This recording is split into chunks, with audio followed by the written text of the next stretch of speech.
York Giants, I've told you this. I think the over 7.5 is a play. The Harbaughs, Jim and John, have an ability to implement their culture very quickly. Harbaugh took over a Ravens team that was 5-11. They went 11-5 next year in Baltimore. 7 of 18 years, winning record in Baltimore. Scadaboo's healthy. Dart's healthy. Neighbors eventually in September will be healthy. I love their draft. Francis Mauigoa, Malachi Fields, Arvell Reese, all first-day starters. I also think Isaiah Likely is going to be a productive tight end for them. That was a position of weakness. So, again, I get the coach. I get a last-place schedule. And this number, again, this is like Baltimore's number. Doesn't make a lot of sense to me. This is the one, if I just decided I'm gonna really go for it, it would be Giants over 7.5. All right. This is a subject I've been keen to dig into. It's one of those topics I've been meaning to sit with for a while because there's genuinely a ton to unpack. And I see Colin piling so much onto Harbaugh's shoulders, treating him as the be-all and end-all of this entire equation. But in my view, the real focal point is being completely misidentified. Honestly, I'm kind of taken aback that Colin isn't steering this conversation in a different direction, especially given how much airtime he's devoted to related themes in the past. But it's clear he has such an immense reverence for the Harbaugh family that he can't help but filter everything through that lens. It's Harbaugh this, Harbaugh that, Harbaugh everywhere you look. And for me, that's far too narrow a perspective. It goes way deeper than that. Way deeper. Before we get into the thick of it, though, Giants fans, I know a lot of you are probably riding high on the Knicks right now. At least, I sure hope you are, and I'm choosing to believe that's the case. But please, please, please, don't forget to hit that subscribe button and watch the full-length clip. When you do that, it makes a massive difference, views skyrocket, subscribers pour in, and honestly, it's not about chasing numbers for the sake of numbers. It's about being able to keep producing Giants content that you genuinely want to engage with and talk about. That way, we can continue having the most level-headed, grounded, and honest conversations about this team. Watching the whole video truly helps more than you know, and I'd be incredibly grateful for that. So, alright. Let's talk about that guy right there. Okay, so I've been watching some of Jackson Dart's highlights, and it's just, this isn't a new thought for me. I've been circling this idea for a while now, but with Colin zeroing in on it more intensely lately, it feels like the right moment to really drive the point home. Now, before anyone panics, just let me get the full take out there. And let me start by saying this loud and clear, I absolutely, positively love watching Jackson Dart play football. I genuinely do. He's one of the most electrifying players to watch. Now, did everything go perfectly for them? No. Was it their best season? Hardly. And Dart himself has plenty of room to grow. I'm not going to sit here and tell you he had the most phenomenal rookie campaign in recent memory. But I loved every snap I watched from him. Loved it, loved it, loved it. And let's be honest, the Giants haven't exactly been a fun product to watch for a very, very long time. If you're watching this, you're almost certainly a Giants fan, so you already know that. So when you see Jackson Dart bring that energy, that style of play, it's infectious. I love it. But it also has to evolve. It has to mature. Now, when I use the word reckless, I know that term tends to get shorthand treatment.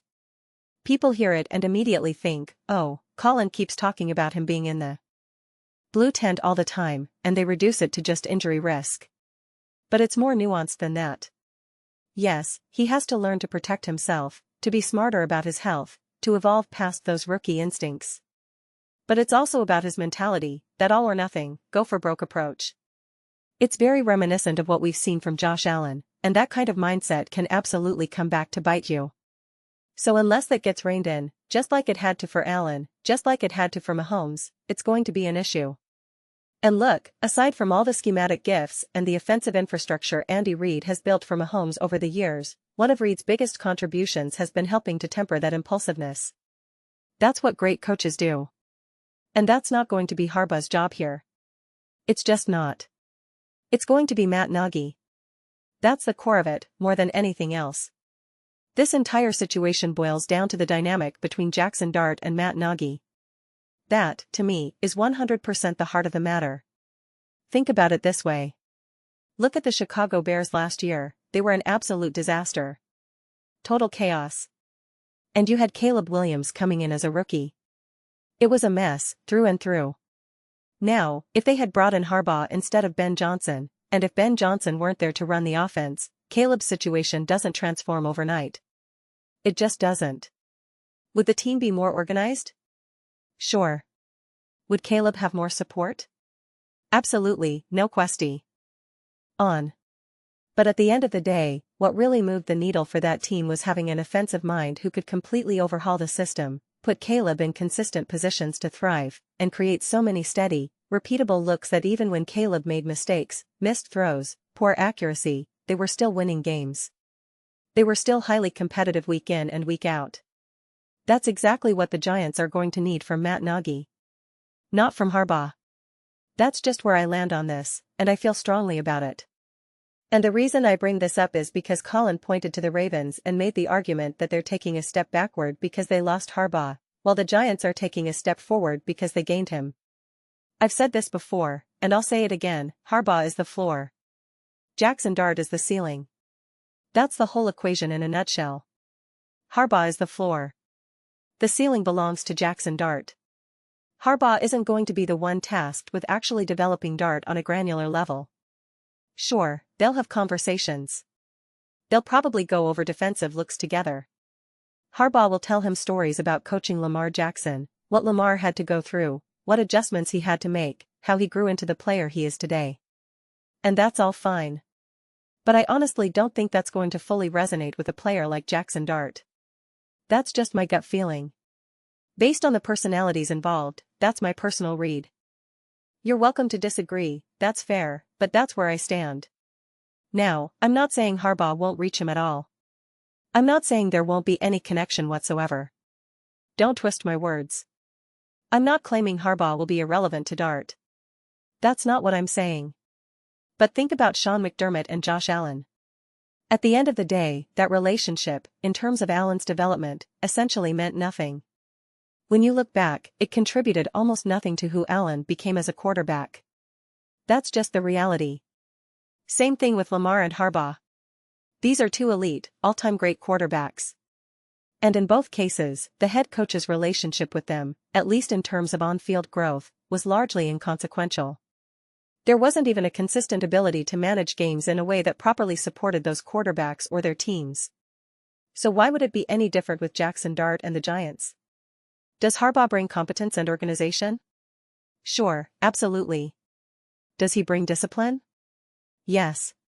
And listen, I've been critical of the Ravens for lacking accountability and discipline under Harbaugh, and he deserves a fair share of the blame for that. But it's not total chaos either. It's not the Jets or the Cardinals. So that's why I talk about the floor. There's still a solid, respectable baseline there. I appreciate that and I respect it. But that's not what you're looking for here. That's not the prize. And Colin keeps referencing Harbaugh's RE. Val in Baltimore like it was yesterday. But that was ages ago. That's ancient history at this point. It's a completely different football world. Go watch a game from 2000. Go watch a game from 1997. Watch one from 2010. Football is just different. You can tell immediately. Even if the video quality were pristine and the graphics weren't obviously outdated, you would know within minutes that you're watching a different era. You can feel it in the flow, in the rhythm of the game. You just know. I was watching some random old Super Bowls recently, the Titans-Rams game, which was obviously wild, the Steelers-Packers matchup, and I was struck by how dated they felt. It was like watching footage from the 1970s. You sit there and think, what am I even watching? What is this? That's how distant it feels. So going back that far for a comparison just doesn't do much for me. I don't know, man. It doesn't land. That's why I place so much weight on someone like Matt Nagy. He's actually an intriguing figure because he's been alongside Andy Reid, and Reid is the offensive mastermind, the head coach, the whole package. There's obviously going to be collaboration, and Nagy will respect that dynamic. But people have mixed feelings about him, especially because of his time in Chicago. Some argue he actually had a degree of success considering he never had a real quarterback to work with. He managed to put the Bears in a position to win a playoff game, if not for that missed field goal against Eagles. And I'm trying to remember the quarterback's name. Mitch Trubisky, that's it. So people look at that and think, okay, all things considered, he did all right. Especially in a culture that's so heavily tilted toward defensive identity that it refuses to evolve. So the question becomes, what happens when Nagy actually has full control over an offense and has an electric, dynamic quarterback like Jackson Dart? What happens when he can say, this is what me and Andy did with Patrick Mahomes? That kind of credibility is going to land way harder than Harbaugh saying, look at all the losses I had with Lamar Jackson. It just doesn't carry the same weight. So Harbaugh is obviously the face of the operation. He's the head coach. He deserves immense respect, no question about it. But if you think this team is going to contend for the division, compete for a wildcard spot, or even just beat the over on their win total, because Colin seems to think they can not only hit the over but actually make noise, then you have to look at who's really driving that bus. At the end of the day, it's going to come down to Matt Nagy and Jackson Dart. That's 100% the determining factor. It's not about the Harbaughs and their culture-building abilities. And honestly, I think even that culture-building aura is starting to lose some of its shine. Harbaugh had to bring in Mike McDaniel at one point, and that was a real necessity. That actually had to happen. So let's not pretend it's all self-sustaining. Again, I'm a big believer in Harbaugh. I'm a big believer in what the Chargers are doing. I'm not knocking it. But if your entire argument is built on culture and discipline, that's great, but that only carries you so far. That's precisely why Harbaugh eventually found himself out of Baltimore. He's no longer there. That's a fact worth considering. So yeah. That's the take. That's where I stand. Just my honest thoughts. I'd genuinely love to hear yours. What do you all think about Jackson Dart, Harbaugh, Matt Nagy? Where do you see this team going? And at the core of it, what ends up being the most important factor? Is it adding a few defensive pieces and some offensive upgrades, with a more consistent and competent coaching staff? Or is Jackson Dart's recklessness such a wild card that you never really know what you're going to get, moments of brilliance followed by moments of total confusion? So maybe you do need a Matt Nagy to truly understand and install a system, or even a Harbaugh to establish a clear identity and style of play. That's what the other Harbaugh is known for, tough defense and running the ball.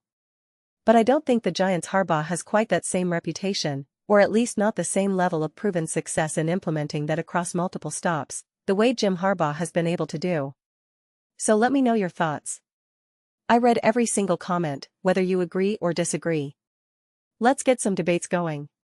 Let's get into some arguments if we V2. But ultimately, let's keep it fun. Please do consider subscribing. We're building an amazing community here, and I'd love to have you be part of it.